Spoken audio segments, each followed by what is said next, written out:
Hi, welcome back to Unsightly Opinions. If you're new, my name's Tamara, and today I would like to share with you my advice for those who have recently lost their vision or who are going blind. There's a lot of information out there and people telling you different things, and it can be hard to know where to start. So I'm going to break that down into really simple points that you can follow, and it doesn't matter what part of the world you're in. Next week, I will have another video coming out if you're a friend or family member sharing my advice and giving a little bit of a different perspective.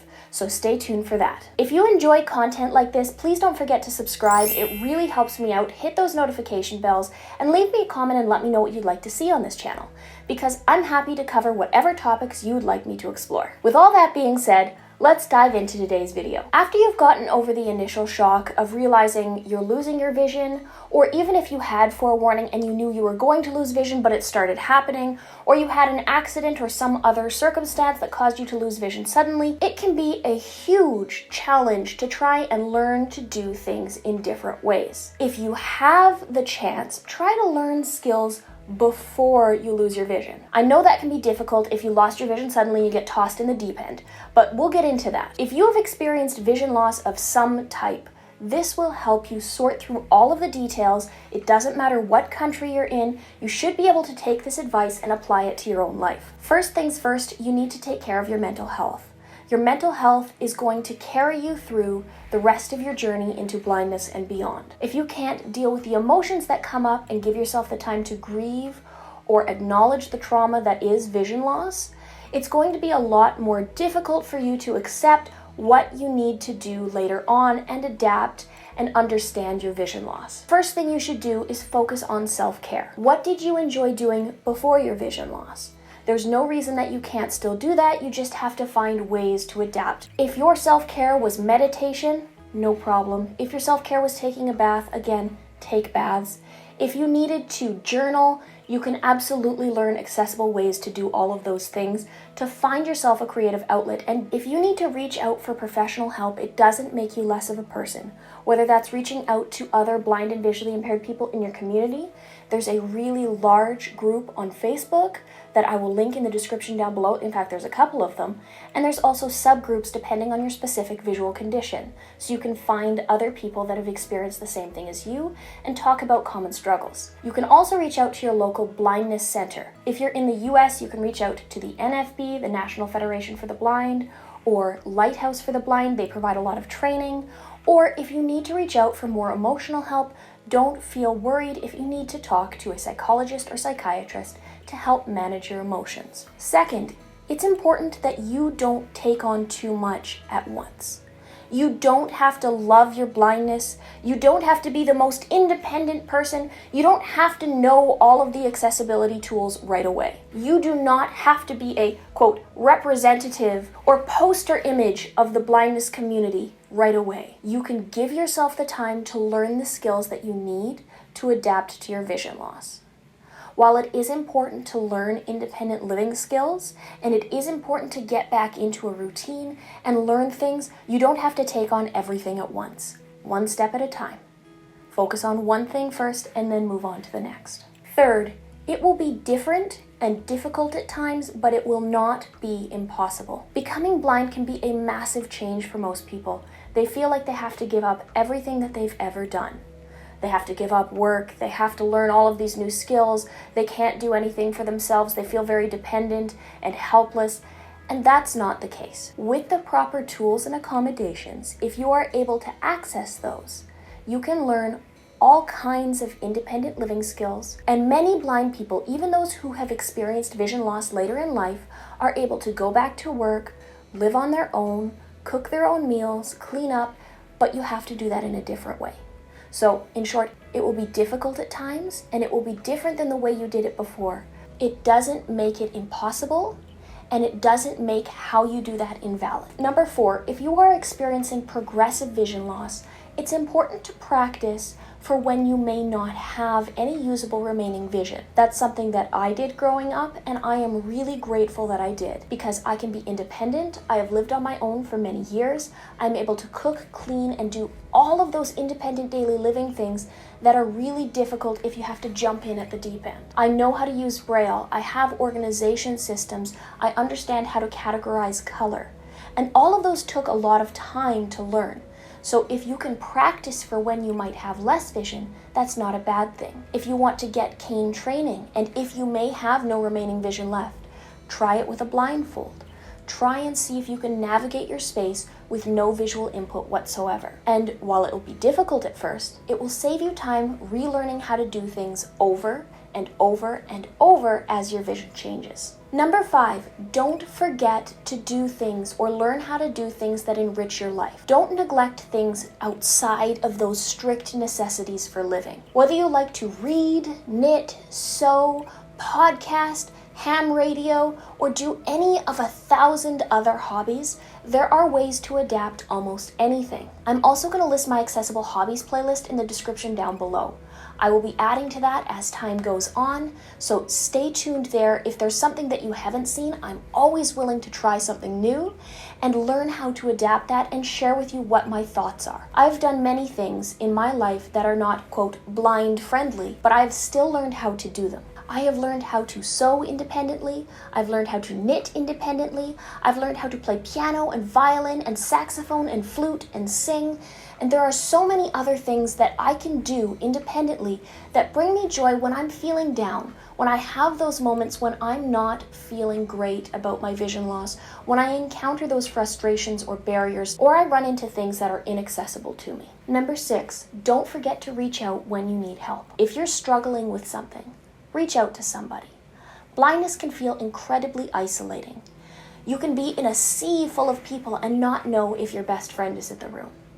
It can feel very, very limiting sometimes, but it doesn't have to. Find safe people in your life, whether that's a family member, a friend, a coworker, who can be an ear for you. They may not have all of the answers to problems that you have, but they can listen to your frustrations and give you support. Again, you can always reach out to a professional if you need more professional help, and there's many blindness support groups if you run into other things or you just need somebody to commiserate with. Number 7, technology is going to be your friend. If you're trying to read small print but you can't make it out, handheld or digital magnifiers are going to be your friend. Adapting the lighting in your environment to maximize your remaining vision can really help people out. If you have night blindness, adding either glow-in-the-dark strips to your lighting panels, or adding night lights, or even installing LED bulbs that turn on with a remote control can really help maximize your remaining vision. You can learn other accessible tools to use the computer,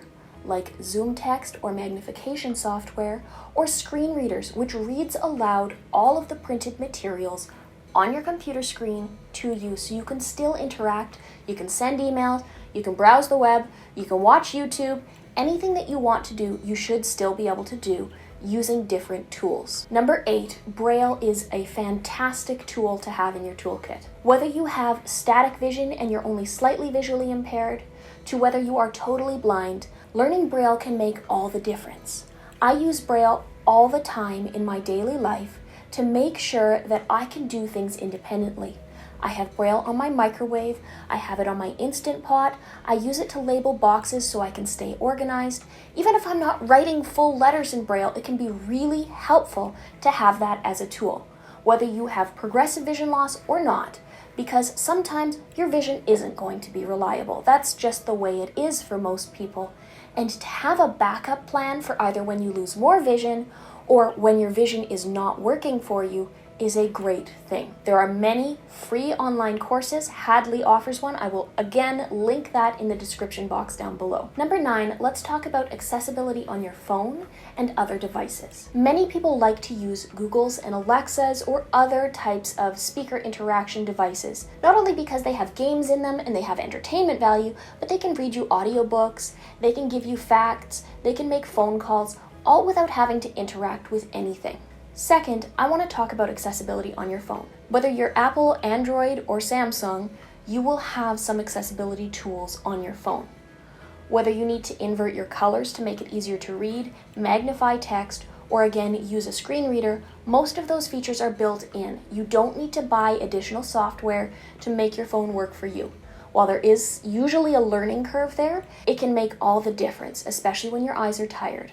to be able to either magnify really big or be able to have something read aloud to you. Finally, for this section, I want to talk about some accessible apps. I recently did a review of Microsoft Soundscape, and I think it does have a place while it's not perfect.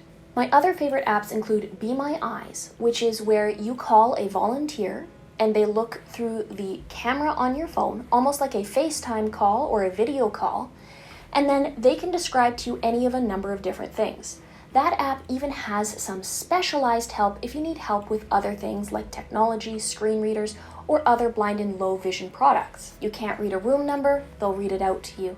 You get lost and you're in front of a map, they can interpret that for you and help you get safely to your destination. If you forget what color your blouse is, they will tell you what color it is. If you need to read ingredients on a soup can, they will help you figure that out as well. Whatever you need, within a reasonable time frame, they will be able to help you out, and this is all volunteer run.